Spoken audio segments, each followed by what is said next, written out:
Sa ngalan ng Ama, ng Anak at ng Espiritu Santo. Amen. Isang mapagpalang araw ng Martes sa inyong lahat, mga kapatid. Sumainyo nawang lahat ang pagpapala ng Diyos sa pamamagitan ng kanyang anak na si Jesus na ating Panginoon. Amen. Atin pong pagnilayan, mga kapatid, ang Ebanghelyo po natin ngayon. Ang Ebanghelyo po natin ngayon ay Mateo, Kabanata 16, may talatang 13 hanggang talatang 19. Ang mabuting balita ng Panginoon ayon kay San Mateo. Papuri sa iyo, Panginoon. Nang dumating si Jesus sa bayan ng Cesarea ng Filipos, tinanong niya ang kanyang mga alagad, sino raw ang anak ng tao ayon sa mga tao? At sumagot sila, ang sabi po ng ilan, kayo si Juan na tagapagbautismo. Sabi po naman ng iba, kayo si Elias, at may nagsasabi pong kayo si Jeremias o isa sa mga propeta. Tinanong ulit sila ni Jesus, ngunit para sa inyo, sino ako? Sumagot si Simon Pedro, kayo po ang Kristo, ang anak ng Diyos na buhay. Sinabi sa kanya ni Jesus, pinagpala ka, Simon na anak ni Jonas, sapagkat ang katotohanan ito'y hindi inihayag sa iyo ng sino mang tao kundi ng aking Ama na nasa langit. At sinasabi ko sa iyo, ikaw ay Pedro, at sa ibabaw ng batong ito ay itatayo ko ang aking iglesia. At ang kapangyarihan ng kamatayan ay hindi magtatagumpay laban sa kanya. Ibibigay ko sa iyo ang mga susi ng kaharian ng langit. Ang ipagbawal mo sa lupa ay ipagbabawal sa langit. At ang ipahintulot mo sa lupa ay ipahihintulot din sa langit. Mga kapatid, ang mabuting balita ng Panginoon. Pinupuri ka namin, Panginoong Hesukristo. Ngayon po ay ang kapistahan po ng dalawang haligi ng ating simbahan, mga kapatid. Kapistahan po ni na San Pedro at saka si San Pablo, mga kapatid. Pareho po silang naging martir sa halos po parehong taon. At sa iisang lugar, pareho pong sa Roma po sila pinatay, mga kapatid. Sa una pong pagbasa kung atin pong titingnan, mga kapatid, na nakasulat sa Acts of the Apostles, yun po yung patungkol kay Simon Pedro, mga kapatid, na siya po'y dinakip sa kapanahunan po ni Herodes at pinalaya po siya ng anghel nang akala niya ay pangitain lamang.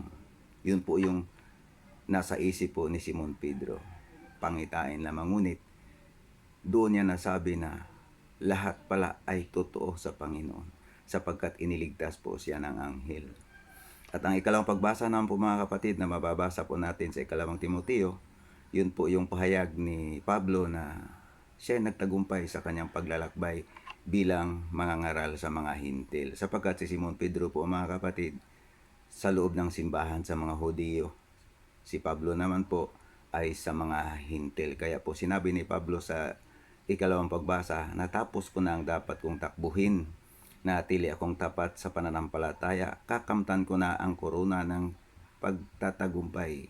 At sa araw na yaon, ang Panginoon siyang makatarungang hukom ang magpuputong sa akin ng korona. Hindi lamang sa akin, kundi sa lahat ng nananabik sa muli niyang pagparito.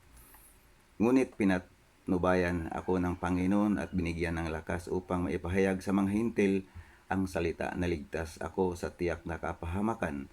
Ang Panginoon ang magliligtas sa akin sa lahat ng kasamaan at siya rin ang maghahatid sa akin sa kanyang kaharian sa langit. Purihin nawa siya magpakailanman. Amen. Yun po yung sa ikalawang pagbasa, mga kapatid. Ngunit bago po hinirang ng ating Panginoon, mga kapatid, alam na po natin na si San Pablo ay notorious na tagausig ng simbahan, mananampalataya, tagasunod ng ating Panginoon. Siya po isang notorious. Marami nga pong natatakot sa kanya kung atin pong mababasa sa aklat ng mga gawa ng mga apostol. Noon pong pinatay si Esteban, pinakaunang Christian martyr. Siya po tuwang-tuwa, mga kapatid. Doon po nagsimula na nakilala si Pablo sa pangalang Saulo. Siya po'y taga-usig, mga kapatid. sa iglesia ng Diyos, si San Pablo. Ngunit nung hinahabol po nila, sapagkat marami po sila mga kapatid ang namumuno na naging taga-usig ay si San Pablo sa lugar sa Damascus, mayroon po siyang isang pangitain na nakita. Yun po mga kapatid ang nagbago sa kanyang buhay. Isang nakakasilaw na liwanag at nagsasalita, "Saulo, bakit mo ako inuusig?" Doon po siya mga kapatid hindi na makakakita.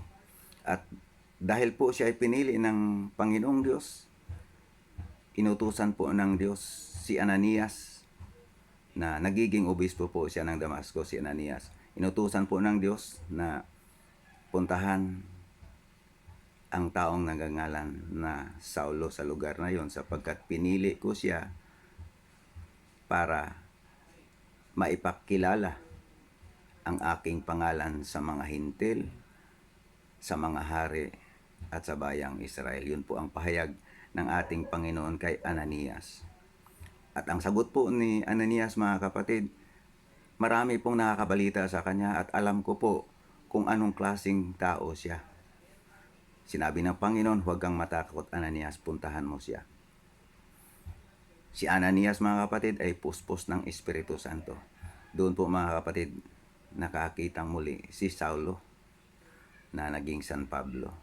Meron pong parang makaliskis sa kanyang mga mata na nalaglag po ito nung dumating si Ananias. Doon po mga kapatid simula ang buhay ni San Pablo na nagiging converted into Christianity. Siya po mga kapatid ay pinili ng ating Panginoon upang ipangaral ang magandang balita, ang mabuting balita sa mga hintil.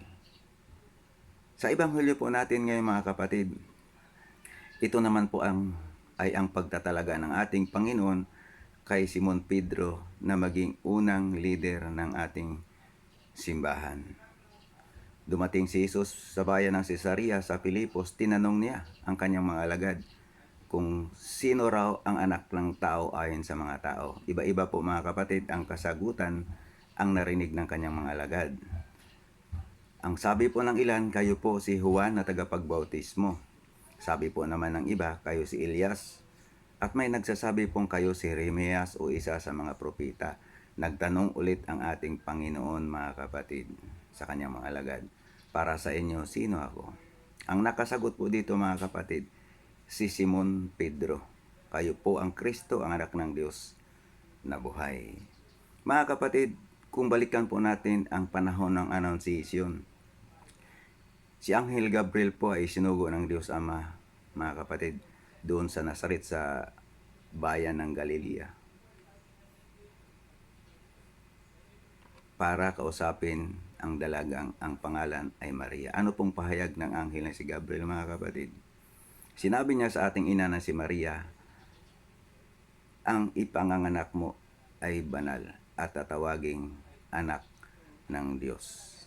Sa Ebanghelyo po natin ngayon, yun din po mga kapatid ang sinabi ni Simon Pedro, "Kayo ang Kristo, ang anak ng Diyos na buhay."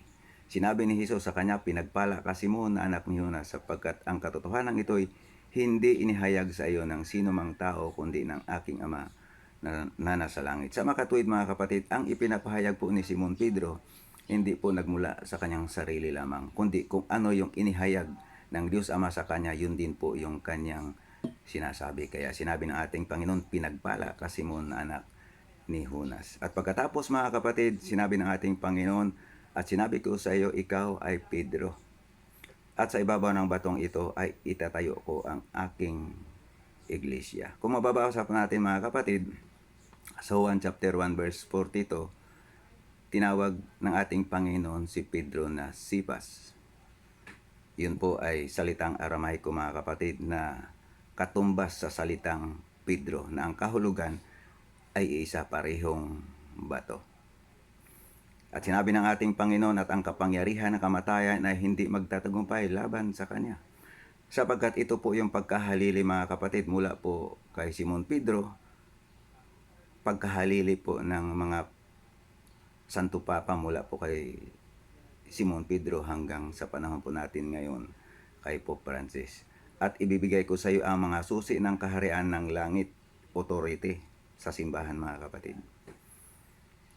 Ang ipagbawal mo sa lupa ay ipagbabawal sa langit, at ang ipahintulot mo sa lupa ay ipahihintulot din sa langit. Yun po yung binding and loosing authority, mga kapatid, na ipinagkaloob po ng ating Panginoong Jesucristo sa kanyang simbahan. Kaya napakapalad po, mga kapatid, sa ebanghelyo po natin ngayon ay nakakapaloob po tayo, kaanib po tayo sa simbahan na itinatag ng ating Panginoong Jesucristo. Mayroon pong tagapangalaga ng simbahan na si Simon Pedro, at mayroon naman pong tagapangaral sa labas sa field, yun po tumutukoy kay San Pablo.